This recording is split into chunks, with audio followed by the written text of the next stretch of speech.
Good morning, everyone. Thank you for being here with us today as part of the 14th edition of the Toronto Global Forum. I'm here with two distinguished speakers, Mike Rencheck and Joseph Mancinelli. Mike and Joe, happy to be here with you today. Great to be here. Thank you. Good to be with you, Moya. So we'll just jump in with the first question. The COVID-19 pandemic has made this a challenging year for everyone. Could you each share with us what working to meet this challenge presented by the pandemic has meant for your organizations? Joe, why don't you go first? Well, it's been a difficult year, as you can imagine, for everyone, including our families. The lack of socialization, I think, is probably one of the greatest hurdles and obstacles that we all face during this pandemic. The opportunity to be with each other has been taken away, and we're doing it for good reason. We need to stay safe. We need to protect not only our families, but our neighbors and our friends and everyone else as well. And so I think that what our provincial and federal governments have done throughout the year in order to isolate us and to try to keep the numbers down and suppress the numbers has been a good thing. Clearly, if you look at the numbers lately, it's not working. I think folks have taken too many liberties, and unfortunately, it is affecting our ability to suppress the virus. So this has been one of the greatest challenges, not just for us. We have 130,000 members. We're the largest construction union in the country, and it's difficult. 130,000 families, you multiply that by 3, that's a lot of folks out there. But I have to tell you, our experience has been exceptional. Our construction workers have the lowest rates of infection, very few infections on a number of sites. And I'm sure that Mike can add to that. Up at the Bruce, we've seen very few as well. So a very challenging year, but one that we're pretty proud of what we've done in order to contain it. Michael? Yeah, thanks, Joe. I share the sentiments. It's been a really difficult year for people, especially in our communities, especially the elderly. My hat goes off to all those essential service workers who really have had to come to work every day, and especially the healthcare workers, to make sure that we're doing our very best when people get sick to treat them and help them recover, and then also in a prevention category. Bruce Power is an essential service. We supply 30% of the electricity for Ontario at 30% less than the average cost to generate, so we are a low-cost producer. But we also make medical isotopes at this time, and we sterilize, with the medical isotopes we make, we sterilize 40% of the once-use medical devices around the world. So we did 2 harvests this year of those isotopes that sterilize upwards of 24 billion pairs of surgical gloves or swabs. So our employees have been here each and every day working through these things and really putting forth a great effort. And thanks to the discipline and rigor that we have in our operations, we were able to put protocols in place early on to keep people safe and healthy here. It's gone extremely well, and then we've been able to really look beyond Bruce Power and really work with our communities in helping implement those protocols. Work with the medical units here. Grey Bruce, Huron counties, we've seen very low infection rates that have had no deaths, thank goodness. Right, and we've been able to reach out, and literally at times with some of our podcasts and radio casts get out to 100,000, 200,000 people. And when the medical officer for the community is able to directly speak to that many people, it really helps get those behaviors that Joe's talking about in place. As a private company, we've been able to donate 2 million pieces of PPE to local hospitals and really centers throughout Ontario and help keep small business in place. So it's had an impact. And, it's a time for companies like Bruce Power to really step up, and our employees, they're just fantastic. Our partner companies, supply chains, the unions that work with us day in and day out, we're really stepping up and making sure we're not only taking care of each other, we're taking care of our communities. Joe, you mentioned the large scale of the workforce at LiUNA. Can you tell us a little bit more about what measures LiUNA is taking to protect employees and the community during the pandemic? Thanks, Moya. It's been an incredible experience to watch the employees, our members, our workers on the job sites, and our employers, our partner employers, working very closely together in order to ensure that very safe and strict protocols are followed. On most construction site, you have someone at the gate checking every morning to make sure that the workers that are coming in are healthy, have no symptoms. Simple things like asking how you feel. I mean, it sounds simplistic, but it makes a big difference. And if somebody is feeling ill in any way, they shouldn't be on the job site. Good hand washing, distancing workers from each other. This is all happening in the construction sector. So just think of it. I mean, LiUNA is 130,000 members. Then if you multiply that by all the other unions that are on the work sites, we're talking about hundreds of thousands of workers that have had very, very few infections. Quite frankly, hardly any on construction sites. Some of the few that we have been reported have been contracted outside of the construction site. You know, whether, for example, I know that 3 of our members a couple of weeks back were infected because they were playing soccer together, you know, and not contaminate any of the other crews that they work with. So this level of adhering to strict protocols has been excellent. And I have to give kudos also to the provincial government here in Ontario.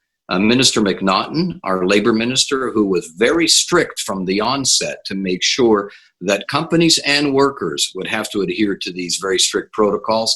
And he made it very clear, if you don't, I'm going to shut you down. So, you know, kudos to the government as well that participated in ensuring that, you know, we take care of the health and safety of our workers and of our companies as well. And as you know, our construction sector has been working primarily right throughout the pandemic, with the exception of those 2 weeks that we were shut down. We worked right through the pandemic. So not only is there a health and safety factor here, but there's an economic one as well, that we've kept the industry going. We've kept Bruce Power going. We've kept a whole bunch of the other construction sites going as well, with hardly any infections whatsoever. So we're pretty proud of that. And really, the construction sector has really become the poster child of how you can do it by adhering to some very strict protocols. Speaking, Joe, of the impact on the economy, and Mike and Joe, if maybe you could both comment on either in the context of the pandemic or looking forward to a post-pandemic time, why is nuclear power and P3 projects more generally just so important? I'll start off with that. You see, here at Bruce Power, we're running Canada's largest private sector investment project. We're investing $13 billion from 2016 out to 2033. And with that, we're creating 22,000 direct and indirect jobs. And that equates to about $4 billion in annual GDP for Ontario, and about 8 to 11 billion in GDP for Canada annually. It's with that project and that policy certainty that we're able to make this investment. So as we look at that, we've been able to issue long-term contracts to our suppliers. In other words, when a manufacturer receives a contract that lasts 10 years, they can start recapitalizing not only their equipment, but also hiring new people, training them and teaching them and building the next generation of workforce. Well, we've been able to accomplish that with Bruce Power. We have a number of our suppliers now really engaged in a long-term view, and they're hiring young people, they're hiring trades, and they're putting their work right here in Ontario. About 90% of that $13 billion that we invest stays right here in Ontario, and 98% of it stays in Canada. So we are really putting forward an economic development engine, even though we're in a rural location. And as part of that, for rural Ontario, we set out also an economic development platform with Grey Bruce and Huron County here to be able to help the area prosper. With that, over 60 companies now have moved into our area. roughly 250,000 square feet of abandoned office fronts and burnt out industrial facilities or abandoned industrial facilities have been now put back into use. We're seeing tens of thousands of people now employed in the nuclear industry. Here locally, we've seen several thousand jobs get created. We have thousands of housing units being built now throughout the area. It's just a great story, and it's all communities in the area. The Saugeen Ojibwa Nation, we've helped work on with a construction company, getting set up to help build and service some of the activities we have, and it's just it's been a great time for economic development in an area that really was forgotten after the 2008 recession. And it's with partners like Joe at LiUNA, our building trades unions, our power workers unions, all of our supply chain partners. We're able to stimulate and bring economic development throughout the province. And we've continued through the pandemic, and to help accelerate that post-pandemic, we've created something we call the Retooling and Economic Recovery Council, where a number of the partners participate in, and we're looking at how we can accelerate job growth here in Canada and in Ontario to help come out of the pandemic. That's amazing reach, Mike. Joe, could you speak maybe just to P3 more generally and why that's so important? Yeah, I agree with Michael 100%. And in fact, we're so grateful that we've got partners like Bruce Power that are injecting so much back into the economy. With the amount of work that's going up there at the Bruce, we're thankful because unfortunately, the federal government and provincial governments, there's been a reduction of the amount of capital that they've been spending during this pandemic, and the private sector is down by 30 to 40% in their spending on projects as well. So if you look at that decline in spending from the private sector and by our governments, these projects like Bruce Power and a whole bunch of other public-private partnerships that are being built out there, they become so important to injecting some stimulus into our economy. So we really need to concentrate on infrastructure spending. We're encouraging our provincial and federal governments to inject more funds into either transportation infrastructure in order to stimulate the economy. This is so important, especially during a time like this where there is a lack of economic activity right across the country, and we just can't depend, quite frankly, on projects like Michael's at the Bruce. Even as important as they are, we need to do more. And both federal and provincial governments have to step up in order to fund a number of infrastructure projects that definitely we need and will stimulate the economy as we ramp up and get out of this crazy pandemic we're in. You're both speaking to cooperation between various organizations and government, as well as a long-term time horizon for these types of projects. Could you each speak a little bit to how organizations like LiUNA and like Bruce Power can work together and cooperate to ensure that next generation of workers that you'll need to work on the projects is going to be ready and available with necessary skills? Yeah, I'd love to talk about that, because I think the pandemic, if there's one thing that it's teaching us that we have to work together if we're going to be successful. When we don't, the results are daunting.